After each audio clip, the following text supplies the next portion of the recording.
Hello guys, welcome back to my YouTube channel. તો આજે આપણે બનાવીશું સરસ મજાનો એવો મગની દાળનો પૌષ્ટિક હલવો।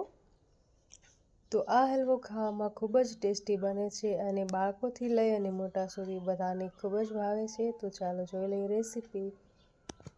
જો તમને મારી ચેનલના વિડીયો પસંદ હોય તો વિડીયોને લાઇક કરીને ચેનલને સબસ્ક્રાઈબ કરજો અને સાથે બેલ આઇકન પ્રેસ કરવાનું ભૂલતા નહીં। મારી ચેનલ પર અલગ અલગ તરહની કેટલી રેસીપી અપલોડ છે, જો તમે ચાહો તો જઈને ચેક કરજો।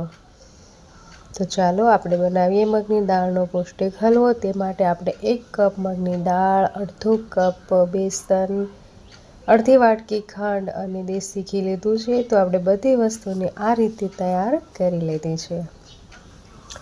ગેસ ઉપર એક કડાઈ રાખશું અને એમાં હવે આપણે મગની દાળને શેકી લેવાની છે। તો મગની દાળને આપણે ત્યાં સુધી શેકીશું જ્યાં સુધી કે એમાંથી પ્રોપર જો કાચો ટેસ્ટ છે તે નીકળી ન જાય।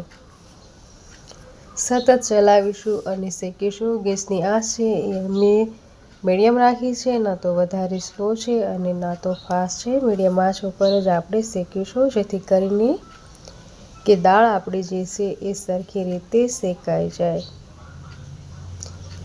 તો આ રીતે મેં દાળને શેકી ગેસ બંધ કરી લીધો છે અને હવે દાળ ઠંડી થઈ ગઈ છે। તો આપણે મિક્સરની જારમાં દાળને ઉમેરી અને દાળને પીસી લેવાની છે। મિક્સરનું ઢાંકણ બંધ કરીને પીસી લઈએ છીએ। તો આ રીતની આપણે દાળને પીસી લીધી છે, દરદરો જે પાવડર છે એ તૈયાર કર્યો છે। તો આ રીતનો મગની દાળનો પાવડર તૈયાર કરી લીધો છે અને હવે જાઓ આપણે ગેસ પાસે। તો ગેસ ઉપર એક કડાઈ રાખીશું અને એમાં ઉમેરશું દેશી ઘી। ઘી ઓગળે ત્યાં સુધી ગરમ કરીશું। ઘીને વધારે પડતું ગરમ કરવાની જરૂર નથી કેમ કે ઘી પહેલેથી જ ગરમ થયેલું છે। ઘી સરસ મજાનું એવું ઓગળી ગયું છે અને હવે જે બેસન લીધો છે એ બેસનને એમાં ઉમેરી અને મિક્સ કરવાનો છે। બેસનને આપણે શેકીશું સતત ત્યાં સુધી જ્યાં સુધી કે બેસનનો કલર ચેન્જ ના થઈ જાય। બેસનને શેકવું એ ખૂબ જ ઇમ્પોર્ટન્ટ છે કેમ કે જો બેસન કાચું રહે તો આપણને શીરો ખાવામાં વધારે પડતો નહીં ભાવે અને એમાં ટેસ્ટ પણ કાચો લાગશે। તો આપણે આ રીતે સતત ચલાવતા રહેવું અને શેકતા રહેવું। તો પહેલાં કરતાં બેસનનો કલર ઘણો બધો ચેન્જ થઈ ગયો છે। તો તમે જોઈ શકો છો કે હવે આપણું જે બેસન છે એ ઘણો ખરો શેકાઈ ગયો છે। થોડીક વાર સુધી આપણે આને આ રીતે શેકતા રહીશું। વિડીયો લાંબો ન થાય તે માટે મેં વિડીયોને સ્કીપ કરી દીધો છે। તો આ રીતે હવે જો બેસન છે તે શેકાઈ ગયો છે, તમે જોઈ શકો છો। હવે આપણે દળેલી મગની દાળનો જે પાવડર છે તે એમાં ઉમેરી દેવાનો છે અને તેને મિક્સ કરવાનું છે। મગની દાળને આપણે પહેલાં શેકી હતી તો વધારે શેકવાની જરૂર નહીં પડે કેમ કે એમાં જે કાચો ટેસ્ટ હતો તે પ્રોપર નીકળી ગયો છે અને મગની દાળ આપણી પહેલેથી જ પરફેક્ટ તૈયાર થઈ ગયેલી છે। તો થોડીક વાર સુધી આપણે આ રીતે શેકીશું। હજી આપણને લાગે છે કે આમાં આપણે થોડુંક ઘી ઉમેરવું પડશે તો મેં 1 ચમચી ઘી એક્સ્ટ્રા ઉમેર્યું છે અને થોડીક વાર આપણે આ જ રીતે તેને શેકતા રહીશું। તો આ રીતે મિશ્રણને શેકીશું જ્યારે ઘી છૂટું પડી જાય ત્યાં સુધી આ જ રીતે સતત શેકતું રહેવાનું છે। તો તમે જોઈ શકો છો કે પહેલાં કરતાં હવે જે મિશ્રણ છે એ ઢીલું બનવા લાગ્યું છે। તો મિશ્રણ થોડું ઢીલું થાય ત્યાં સુધી શેકવાનું છે। તો બધો જે પાવડર છે એને સરસ મિક્સ કરી અને શેકીશું જેથી કરીને કે આપણો જે હલવો છે તે પરફેક્ટ બને અને ટેસ્ટમાં પણ ખૂબ જ સારો બને।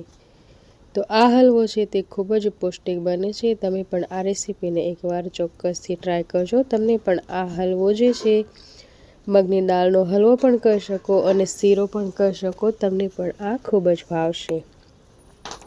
ખાસ કરીને બાળકોને મીઠાશવાળી વસ્તુ વધારે ભાવતી હોય છે। તો આ રીતે પૌષ્ટિક શીરો બનાવી અને બાળકોને જરૂર ખવડાવજો। તો મગની દાળ અને બેસન સરસ રીતે શેકાઈ ગયું છે। હવે તેને સાઈડમાં લઈ લેશું અને ગેસ ઉપર બીજું વાસણ રાખશું। તેમાં આપણે ખાંડ ઉમેરી છે અને 1 નાની વાટકી ભરીને પાણી ઉમેર્યું છે। તો પાણી વધારે નથી ઉમેરવાનું, ખાંડ ડૂબે એ રીતે ઉમેરવાનું છે અને હવે એની ચાસણી બનાવવાની છે। તો ચાસણી જે છે તે 2 તારની બનાવશું જેથી કરીને કે શીરો જે છે તે સરસ બને।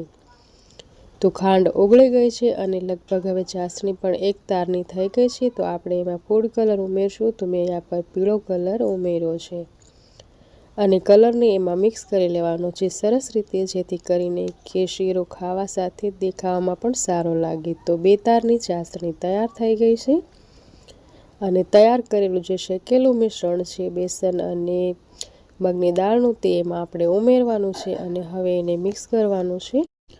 મિશ્રણ ઉમેરી અને હવે શીરાને મિક્સ કરી લેવાનો છે। તો વધારે પડતો આપણે એને પકવવાની જરૂર નથી, બસ આ મિશ્રણ આમાં મેશ થઈ જાય ત્યાં સુધી જ એને પકવવાનો છે। તો આ રીતનો આપણો પરફેક્ટ મગની દાળનો શીરો બનીને તૈયાર થઈ ગયો છે। હવે ગેસને બંધ કરી દેવાનો છે અને શીરાને ઉતારી લેવાનો છે।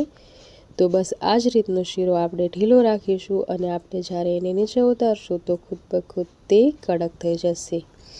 જેમ જેમ ઘી જામતું જશે તેમ તેમ શીરો કડક થઈ જશે। તો આ રીતનો શીરો થઈ ગયો છે અને ખાવામાં એકદમ સ્પોન્જી, મોઢામાં મૂકતા જ ઓગળી જાય તેવો શીરો બન્યો છે। તો તમને આ રેસીપી કેવી લાગી મને કોમેન્ટ કરીને જરૂરથી જણાવજો। વિડીયો ગમે તો વિડીયોને લાઇક કરજો, મારી ચેનલને સબસ્ક્રાઈબ કરી સાથે બેલ આઇકન પ્રેસ કરજો, જેથી કરીને કે મારા આવનાર નવા વિડીયોની નોટિફિકેશન તમને આસાનીથી મળી શકે। ફરીથી મળીશું નવા વિડીયોમાં નવી રેસીપી સાથે। આવજો, bye bye and take care. Thanks for watching. ફરીથી મળીશું નવી વિડીયોમાં।